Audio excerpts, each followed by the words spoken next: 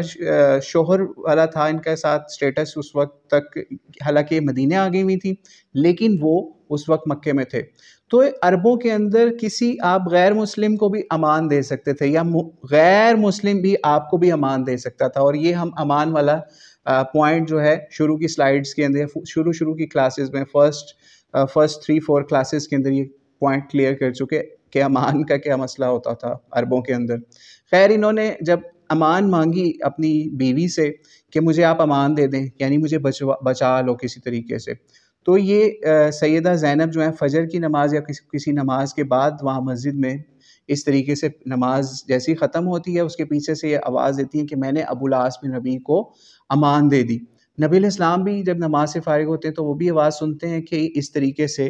کس نے اس کو امان دے دی، ٹھیک ہے، ابو العاص بن ربیع کو۔ تو نبی علیہ السلام کو پتہ چل گیا ان کی بیٹی ہے، تو نبی علیہ السلام نے پھر صحابہ سے اس کے اوپر ڈسکس کیا اور ان کو یہ بھی بتایا کہ میں بھی تم لوگوں کی طرح ابھی پہلی بار یہ بات سن رہا ہوں کہ اس طریقے سے معاملہ ہوا ہے۔ خیر پھر نبی علیہ السلام نے اس کے ساتھ بہت حسن سلوک کیا کیونکہ ان کی بیٹی نے امان دی تھی، ٹھیک ہے، اور کوئی بھی اگر قبیلے کا اس طریقے سے بڑا بندہ کسی کو امان دے دے تو اس کی بہت زیادہ رسپیکٹ کی جاتی تھی، اور یہاں تو نبی علیہ السلام کی بیٹی تھی۔ صحابہ نے بھی نبی علیہ السلام کی اس بیٹی کا ریگارڈ کیا اور نبی علیہ السلام کو پھر اس کے حوالے سے مشاورت کی، اور پھر یہی چیز سامنے آئی کہ ان کو واپس کر دیا جائے۔ ابو العاص بن ربیع کو کہا کہ آپ کو ہم چھوڑ دیتے ہیں، انہوں نے کہا نہیں مجھے بھی چھوڑیں اور میرے ساتھ، کیونکہ یہ جو ان سا ہے نا مال و دولت جو آپ نے ہمارا کیپچر کر لیا مکے والوں کا، یہ میرا نہیں ہے، میں ان کو واپس کروں گا اور پھر دوبارہ آ کے آپ لوگوں کے ساتھ شامل ہو جاؤں گا اور اسلام قبول کر لوں گا، لیکن یہ میرے اوپر امانت ہے تو میں ایسا نہیں کر سکتا کہ میں اس طرح سے اسلام قبول کر کے تو ان کا مال جو ہے وہ یہاں آپ کے ساتھ ہی انجوائے کروں یا ہڑپ کر لوں۔ خیر نبی علیہ السلام کو بھی ان کی یہ چیز سمجھ میں آ گئی اور پھر یعنی پسند آ گئی، اور پھر نبی علیہ السلام نے سارا مال ان کو دے کے کہا کہ آپ چلے جاؤ واپس۔ یہ جب کفار مکہ کے پاس گئے اور ان تک بھی ساری رپورٹ پہنچ گئی ہوئی تھی تو ان کو پھر انہوں نے یہ چیز بتائی کہ میں اگر چاہتا یا میں یہ چاہتا ہے تو یہ تمہارا مال ان کو دے کے خود مسلمان ہو کے اور اس میں اپنا شیئر بھی لے سکتا تھا، لیکن میں نے ایسا نہیں کیا، میں کوئی مال کا بھوکا نہیں ہوں، میں صرف یہ سب تمہاری امانت واپس لوٹانے آیا ہوں۔ تو اس سے ہی پتہ چلا پھر اس کے بعد انہوں نے بعد میں اسلام بھی قبول کر لیا، کچھ کے مطابق سیرت نگاروں یا ہسٹورینز کے مطابق انہوں نے فوری اسلام قبول کر لیا، اور کچھ کے مطابق انہوں نے فتح مکہ کے قریب اسلام قبول کیا، لیکن انہوں نے نبی علیہ السلام سے اس وعدے کو نبھایا۔ اور حدیث کی کتابوں کے اندر بھی نبی علیہ السلام کی ایسی روایات مل جاتی ہیں جس کے اندر نبی علیہ السلام نے اپنے اس داماد کی ابو العاص بن ربیع کی بہت زیادہ تعریف بھی اور تحسین والے کلمات بھی بتائے ہوئے ہیں، ٹھیک ہے۔ تو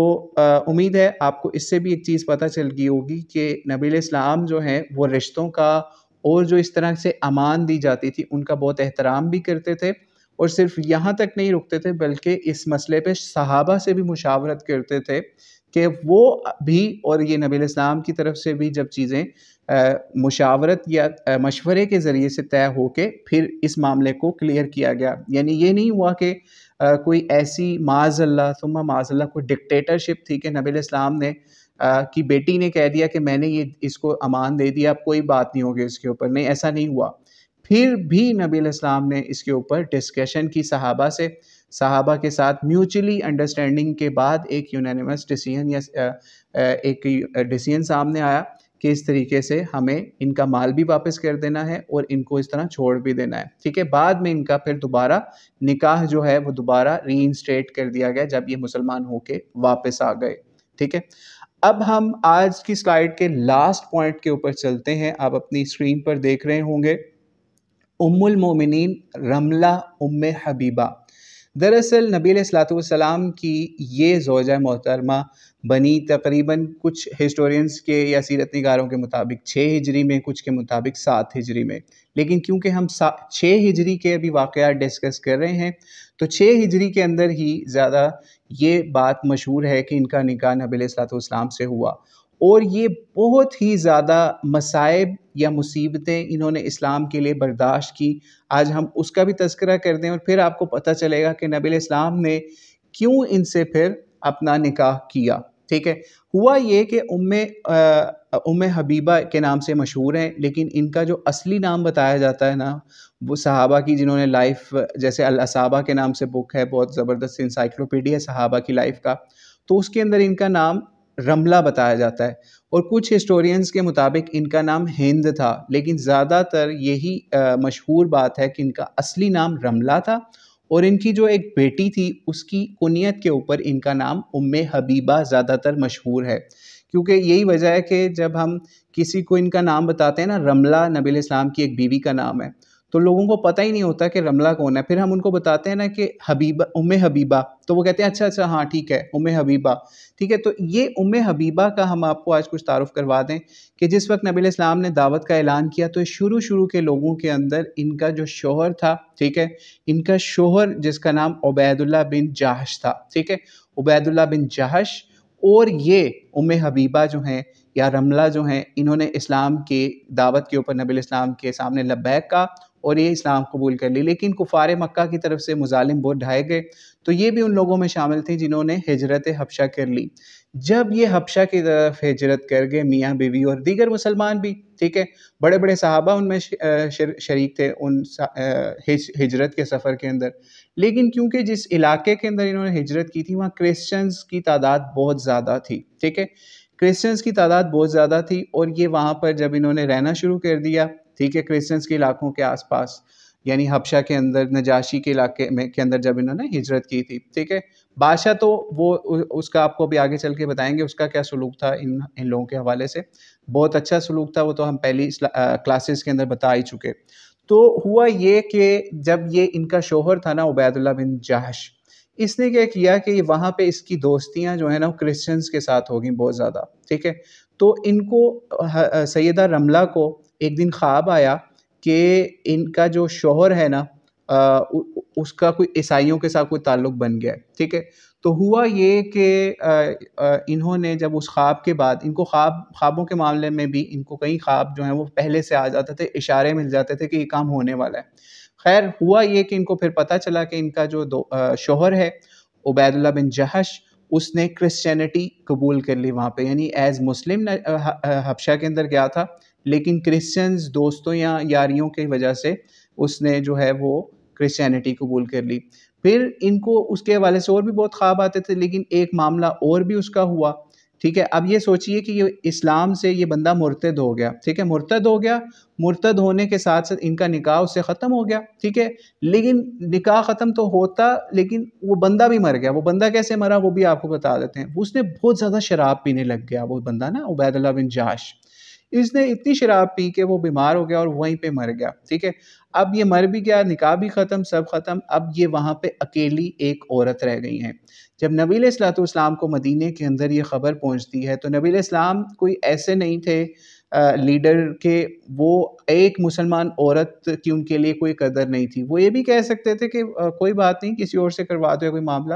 لیکن یہ اتنی گریٹ خاتون نبی علیہ السلام کی نظر میں ہوئی. اور اس کے علاوہ ان کے جو والد تھے ان کا نام ابو سفیان تھا، ٹھیک ہے. ابو سفیان وہی نبی علیہ السلام کا سب سے بڑا دشمن جو بڑی بڑی جنگیں کرنے کے لیے آگے تھا، یعنی سمجھ لیجئے ابو جہل کے بعد اسلام کا سب سے بڑا دشمن ابو سفیان تھا، جو جنگوں کے اندر نبی علیہ السلام کے سامنے آیا کرتا تھا، ٹھیک ہے. یہ انہی کی بیٹی تھی، ٹھیک ہے. ان کا پورا نام یہی تھا، ام المومنین ام حبیبہ بنت ابو سفیان، ٹھیک ہے. ان کی جو والدہ تھی نا ان کا نام صفیہ بنت ابو العاص تھا، ٹھیک ہے. یہ ہند کی بیٹی نہیں تھی، ٹھیک ہے. ابو سفیان کی جو ایک اور بیوی تھی نا ہند، جس کو ہمارے لوگ ہندا کہتے ہیں، تو عرب دنیا میں اس کو ہند کہتے ہیں، یہ اس کی بیٹی نہیں تھی. ان کی والدہ کا نام صفیہ بنت ابو العاص تھا.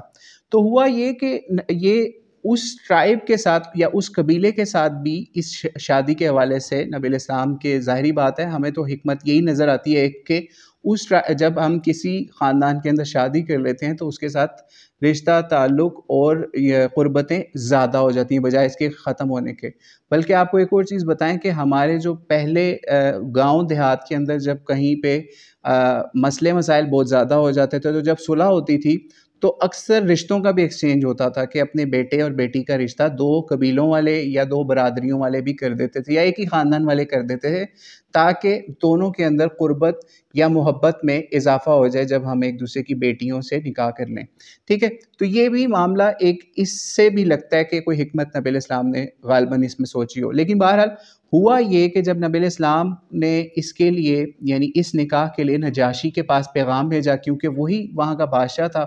اس کو پیغام بھیجا کہ اس طریقے سے یہ سیدہ رملہ جو ہیں ام حبیبہ ہیں، ٹھیک ہے، ان کی ایک بیٹی بھی تھی عبداللہ بن جاش سے جن کا نام حبیبہ تھا، جن کا ہم پہلے بتا چکے، ان کی نام بھی کنیت ہے ان کی ام حبیبہ۔ تو خیر نجاشی نے اس چیز کو قبول فرمایا اور پھر اپنی ایک سمجھ لیجئے غلام لونڈی یا باندی جو ہے نا، جو اسپیشل ان کا لباس وغیرہ کا اہتمام کرتی تھی، ان کا نجاشی کا بہت مطلب وہ، اور عطر اور خوشبوؤں کا اہتمام کرتی تھی ان کے محل میں، تو اس کو بھیجا اور ام حبیبہ کے پاس گئی۔ تو ام حبیبہ کو ان کے ادھر جانے سے پہلے ہی ایک اللہ تعالیٰ نے خواب بھی دکھایا تھا کہ ان کو کوئی خواب کے اندر ام المومنین کہہ کے پکار رہا ہے، ٹھیک ہے؟ تو ان کو بھی بڑی خواہش ہوئی، ٹھیک ہے، اللہ تعالیٰ کی طرف سے، کہ یہ ان کو بھی پتا تھا ام حبیبہ کو بھی کہ ام المومنین جو ہے امت کی ماں کا لقب جو ہے اسی کو ہی ملتا ہے جو نبی علیہ السلام کی زوجہ محترمہ بنتی ہیں۔ خیر جس وقت ان کے پاس پیغام آیا نکاح کا نبی علیہ السلام سے کی طرف سے، تو ان کو اتنی خوشی ہوئی اس نکاح کے پیغام کی، انہوں نے فوری جو ان کے پاس اس وقت زیور تھا ہاتھ میں یا کس جگہ پہ، انہوں نے فوری وہ اپنے ہاتھ سے اتار کے زیور اس عورت کو دے دیا جو کہ باندی یا غلام باندی تھی نجاشی کی، اس کو یہ زیور بھی دے دیا۔ خیر اس عورت نے پھر بعد میں وہ زیور واپس بھی کر دیا، کیونکہ نجاشی کی طرف سے حکم تھا کہ آپ نے ان سے کچھ نہیں لینا، ٹھیک ہے؟ اس کو بھی خیال تھا کہ یہ پہلے ہی بہت زیادہ مشکلوں اور مصائب کا شکار عورت ہیں، تو ان سے ہم نے کوئی مال کسی قسم کا نہیں لینا، ٹھیک ہے؟ تو پھر اس طرح سے ہوا کہ جب نبی علیہ السلام نے یہ نکاح کا پیغام بھیجا، پھر نجاشی نے وہاں پہ نکاح کا ارینجمنٹ کروایا، ٹھیک ہے؟ اور یہ غائبانہ نکاح ہو رہا ہے، صرف نبی علیہ السلام کے جو وکیل ہیں نا وہ وہاں پہ پہنچے ہیں، اور ادھر سے ام حبیبہ کا نکاح ہو رہا ہے۔ اور اسی معاملے کی وجہ سے مسلمان امت کے اندر ایک اتنی بڑی آسانی ہوئی کہ آج سے سمجھ لیجئے کافی سال پہلے جب یہ غائبانہ نکاح کا دور شروع ہوا، یعنی فون کے اوپر یا ویڈیو کالز کے اوپر یا اس طرح کی چیزیں، تو وہ چیز بھی مسلمانوں نے اسی نکاح سے ڈرائیو کی کہ نبی علیہ السلام کتنے ہزاروں کلومیٹر دور ہیں، مدینے کے اندر ہیں، اور ادھر افریقہ کے ایک پارٹ کے اندر نجاشی کے ذریعے سے سیدہ رملہ سے نبی علیہ السلام کا نکاح طے کیا جا رہا ہے، اور نجاشی نے ان کا حق مہر جو ہے وہ 400 درم جو ہیں یا دینار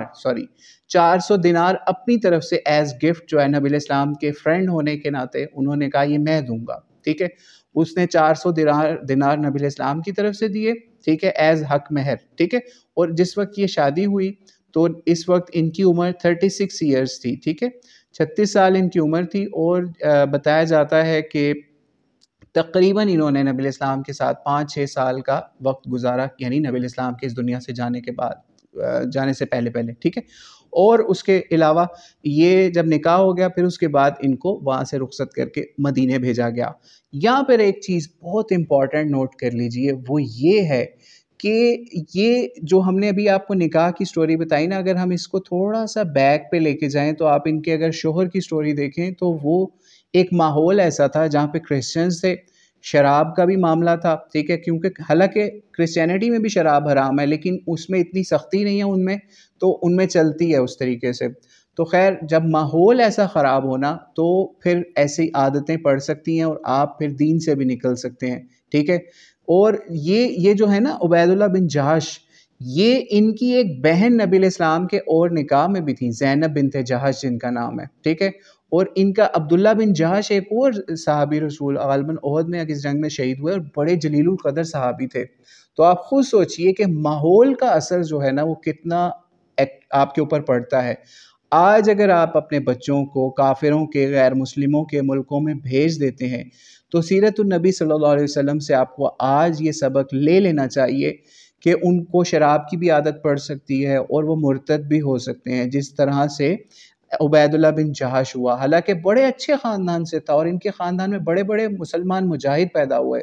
ٹھیک ہے، لیکن کیونکہ ماحول کا اثر وہاں پڑا، کرسچنوں کے ساتھ رہے، کرسچن ہو گئے، مرتد ہو گئے، اور پھر شراب پی کے اسی سے مر گئے، ٹھیک ہے، اینڈ کتنا خطرناک ہوا۔ تو اس لیے کبھی بھی کسی ڈرگ کو چھوٹا نہ سمجھیے، وہ آپ کو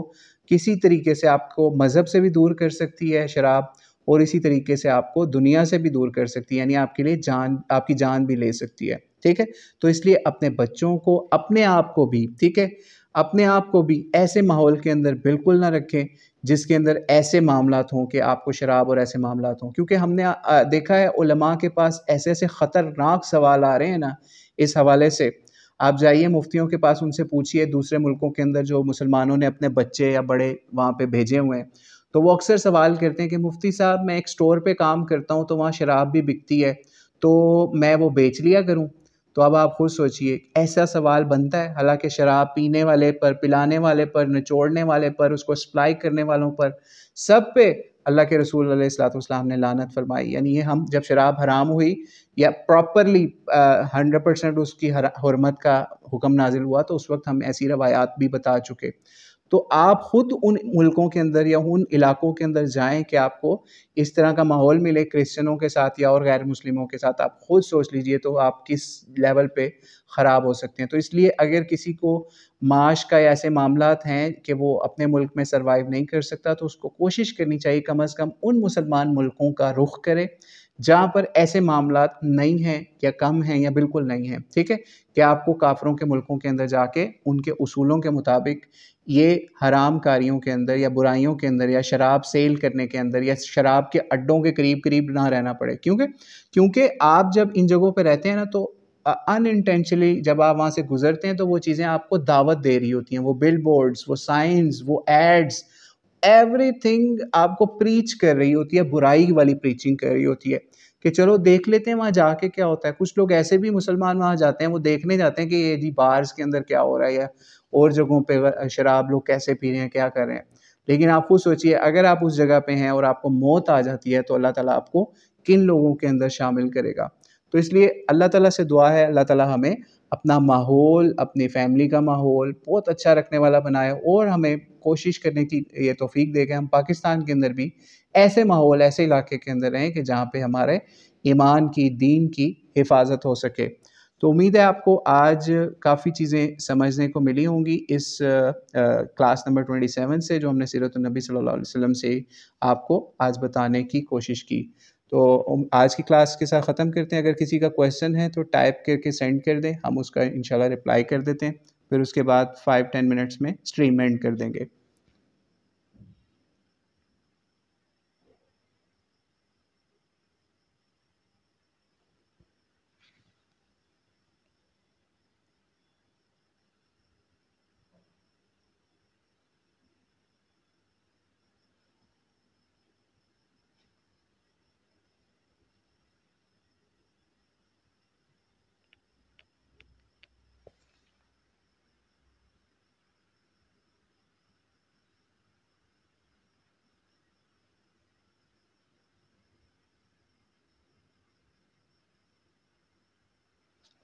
جی ایک اور چیز ہم آپ کو بتاتے چلیں جب تک کلوز ہو رہی ہے، ایک بات اور آپ کو بتا دیں کہ اس نکاح کے اندر، ٹھیک ہے، ایک دو چیزیں ہم آپ کو اور بتا دیں اگر آپ لوگوں نے ابھی لیفٹ نہیں کیا، اور ٹائم بھی ابھی ہے ہمارے پاس 10-15 منٹ۔ ایک اور چیز بتا دیں کہ ام المومنین رملہ ام حبیبہ جو ہیں، ان کے نکاح کے اندر ابو سفیان یا ان کے گھر والا، ان کا کوئی بھائی، اس وقت معاویہ بھی تھے، اس کے علاوہ ابو سفیان ان کا والد بھی تھا، لیکن ان میں سے کوئی بندہ شریک نہیں ہوا ان کے نکاح کے اندر۔ یہ گریٹنس تھی اس لیڈی کی، ٹھیک ہے، کہ ان کا خاندان کا میجر پارٹ جو ہے وہ کافر ہے، اسلام کا دشمن ہے، اور یہ مسلمان ہو گئی ہوئی تھی پہلے سے اپنے شوہر کے ساتھ ہی مکے کے اندر ہی۔ اور ایک اور واقعہ آپ کو سنائیں، وہ یہ بڑا امپورٹنٹ واقعہ ہے کہ ایک مرتبہ کیا ہوا جب یہ نکاح ہو کے مدینے بھی آ گئیں، ٹھیک ہے، تو ابو سفیان اپنے کسی معاہدے کے سلسلے میں نبی علیہ السلام سے ملاقات کرنے کے لیے آ رہا تھا، ٹھیک ہے۔ تو ملاقات جب کرنے آ رہا تھا تو وہاں پہ ان کے گھر میں آیا، نبی علیہ السلام کے گھر میں آیا کہ ہم جو ہے وہ ان سے ملاقات، اپنی بیٹی سے ملاقات کر لیں کسی طریقے سے، ٹھیک ہے۔ حالانکہ یہ ملتی نہیں تھی، کیونکہ اسلام اور کفر جو ہے یہ دو علیحدہ چیزیں ہیں، فیملی بھی اس سے ختم کر دیتا ہے آپ کا۔ تو خیر اب تھا تو باپ ہی ابو سفیان اس وقت ان کا، تو وہ آیا ملاقات کرنے، اور جس بستر کے اوپر یہ ام حبیبہ جو ہیں وہ بیٹھی ہوئی تھی، تو یہ اسی بستر یا اس جگہ کے اوپر بیٹھنے لگا ابو سفیان، ابھی مسلمان نہیں ہوا تھا. تو یہ جب ملنے آیا نا تو جب بیٹھنے لگا اس چادر کے اوپر تو فوری ام حبیبہ نے وہ چادر وہاں سے اٹھا کے کھینچ لی، اس کے نیچے سے اپنے باپ کے نیچے سے چادر کھینچ لی یا بسترا کھینچ لیا. اس کا باپ جو ابو سفیان ابھی مسلمان نہیں ہوا تھا اس وقت تک، ٹھیک ہے، تو بعد میں تو ہم اس کو رضی اللہ تعالیٰ عنہ نہیں بولیں گے، لیکن ابھی ہم نہیں بول رہے کیونکہ ابھی تک سیرت کے اس پارٹ میں وہ مسلمان نہیں ہوا تھا. تو انہوں نے ابو سفیان فوری چونک گیا کہ یہ بیٹی تم نے کیا کیا میرے ساتھ، چادر کیوں کھینچ دی میرے نیچے سے؟ انہوں نے کہا یہ اللہ کے رسول کا بستر ہے اور تم کافر ہو، تم غیر مسلم ہو، ٹھیک ہے. یعنی آپ یہ سوچئے کہ وہ ان کو اس وقت بھی ناپاک تصور کر رہی تھی، حالانکہ باپ ہے لیکن ملاقات کرنے آئے گھر پہ شادی کے بڑے عرصے بعد،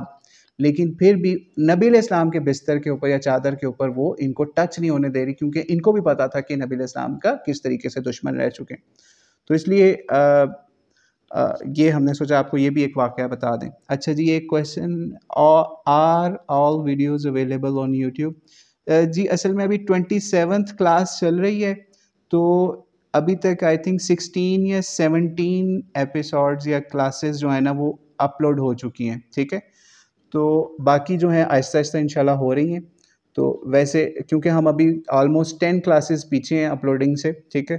تو بھی آلموسٹ 10 کلاسز جو ہیں وہ اپلوڈ ہونے والی رہتی ہیں. لیکن ہمارے یہی کوشش ہوتی ہے جو لائیو آپ سن سکتے ہیں سمجھ سکتے ہیں نا، وہ آپ یوٹیوب ویڈیو سے نہیں سیکھ سکتے، لیکن ہم نے ایز بیک اپ وہ بھی اپلوڈ کرتے ہیں، ٹھیک ہے. تو وہ انشاءاللہ شروع میں تو ساتھ ساتھ ہی ہو رہی تھی اپلوڈنگ، لیکن درمیان میں کچھ ڈیلے آیا رمضان اور کچھ اور معاملات کی وجہ سے، تو اس وجہ سے ابھی ہم 10 کلاسز پیچھے ہیں. وہ بھی انشاءاللہ آہستہ آہستہ اپلوڈنگ ہو جائے گی اور جلدی آپ باقی ویڈیوز بھی یوٹیوب پہ دیکھ لیں گے. گروپ کے اندر ہم لنک بھی شیئر کر دیں گے جس کے اندر باقی کی جو ہے نا ویڈیوز جو اب تک اپلوڈ ہو چکی ہیں 16 یا 17 کلاسز، تو وہ بھی آپ کو اس میں مل جائیں گی. اچھا جی، ان دا فرسٹ پوائنٹ ایک اور کویشچن ہے، which was a tribe in the first battle? First battle جو بیٹل نہیں، اس کو سریہ کہیں گے، ٹھیک ہے. سریہ غمر جو ہے اس کے اندر آپ کیا کہہ رہے ہیں، وچ واز اے ٹرائب نیم، ٹھیک ہے. سریہ غمر کے اندر جو ہے نا بنو اسد ٹرائب تھا جس کے خلاف یہ موومنٹ کی گئی تھی، اور بنو اسد کی جو موومنٹ تھی وہ اصل میں تھی طلیحہ بن خویلد کی قیادت میں. انہوں نے احزاب کے اندر اٹیک کرنے کی کوشش کی تھی مسلمانوں کے اوپر، تو بنو اسد کی طرف یہ موومنٹ تھی. اچھا جی، آگے ایک اور کویشچن ہے، in the first point, second point and the third point tribes, ٹھیک ہے. فرسٹ پوائنٹ کا آپ کو بتا دیا، غمر کے اندر جو ہے ایک منٹ ہولڈ کریں ذرا جی. فرسٹ پوائنٹ کے اندر سریہ غمر کے اندر ہم نے بتا دیا بنو اسد تھا. سریہ دوسرا جو ہے سریہ ذوالقصہ، اس کے اندر جو ہے بنو ثعلبہ، ٹھیک ہے، سا سے ایسا بنو ثعلبہ اور بنو عوال، عین سے، عین کے اوپر پیش ہے، ٹھیک ہے. بنو ثعلبہ اور بنو عوال کے خلاف تھی سریہ ذوالقصہ، ٹھیک ہے. اور تیسری جو سریہ جموم ہے نا، ٹھیک ہے، جو نجد کے علاقے کے اندر ہے، وہ بنو سلیم کے قبیلے کے خلاف تھی، ٹھیک ہے، بنو سلیم، ٹھیک ہے. انہوں نے بھی غزوہ احزاب کے اندر نبی علیہ السلام کے خلاف اٹیک کیا تھا. جی پتہ چل گیا. سریہ جموم جو ہے بنو سلیم کے خلاف، سریہ ذوالقصہ جو ہے وہ بنو ثعلبہ اور بنو عوال کے خلاف، اور جو فرسٹ ون تھی غمر، ٹھیک ہے، سریہ غمر جو ہے یا غمر مرزوق بھی کہتے ہیں اس علاقے کو، تو یہ جو تھی بنو اسد کے خلاف تھی.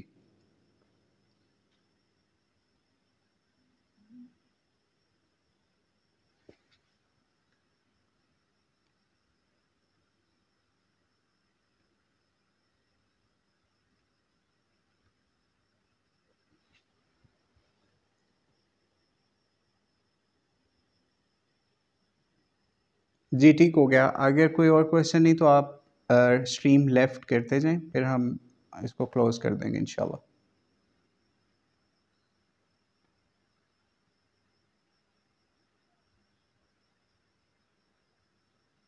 اچھا جی، ایک اور کویشچن ہے، واٹ اباؤٹ الطرف اینڈ عیس؟ جی جو تھا نا سریہ الطرف، ٹھیک ہے، سریہ الطرف جو ہے وہ بنو ثعلبہ پہ اٹیک تھا. سریہ الطرف بنو ثعلبہ پہ اٹیک تھا، ٹھیک ہے. بنو ثعلبہ کے جو جہاں جنگجو ہوتے تھے اس کے اوپر اٹیک تھا، اور یہ طرف والی سائڈ پہ تھا تو اس لیے اس کو سریہ طرف بھی کہتے ہیں، ٹھیک ہے. اور ایس جو ہے وہ ایس کے مقام پہ تھا، تو یہ یعنی شام سے ان کا قافلہ آ رہا تھا ٹریڈ کے لیے، ٹریڈ روٹ کے اوپر سے آ رہا تھا، اور ایسٹ کے علاقے یا مقام کے اوپر مسلمانوں نے جب ان کے اوپر اٹیک کیا تو یہ کفار مکہ کا قافلہ تھا، ٹھیک ہے، جو جس کے اندر زیادہ مال جو تھا وہ سفیان بن امیہ کا تھا، ٹھیک ہے. اور کچھ آپ کو کوشچن ہے تو پوچھ لیں.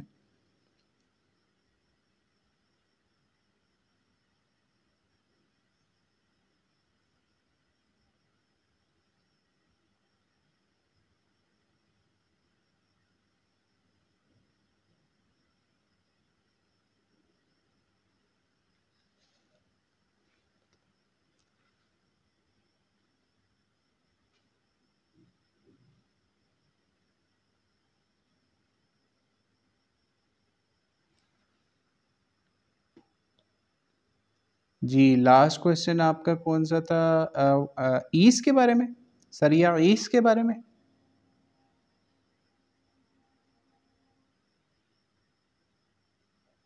آپ کوشچن سریہ ایسٹ کے بارے میں پوچھ رہے ہیں، سریہ طرف کے بارے میں. تھرڈ بلٹ پوائنٹ کے اندر سریہ طرف کے بارے میں پوچھ رہے ہیں. جی سریہ طرف جو ہے نا یہ بنو سالبہ کے اوپر حملہ تھا، بنو سالبہ کے جو سولجرز تھے ان کے اوپر، بنو سالبہ کے اوپر حملہ تھا. اور یہ جو بنو سالبہ ہے نا، یہ ان کے جو لوگ تھے نا یہ تھے آلموسٹ 66 کلومیٹر ایک دور ایک جگہ تھی. اور یہ طرف جو ہے نا یہ چشمے کا نام تھا، ٹھیک ہے. یہ چشمے کے قریب انہوں نے اپنا ایک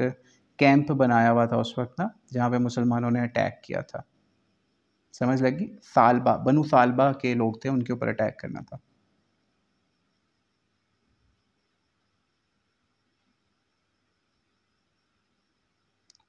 اور جس صحابی کو بھیجا تھا یہ اس کے لیے، اس موومنٹ کے لیے، وہ زید بن حارثہ تھے.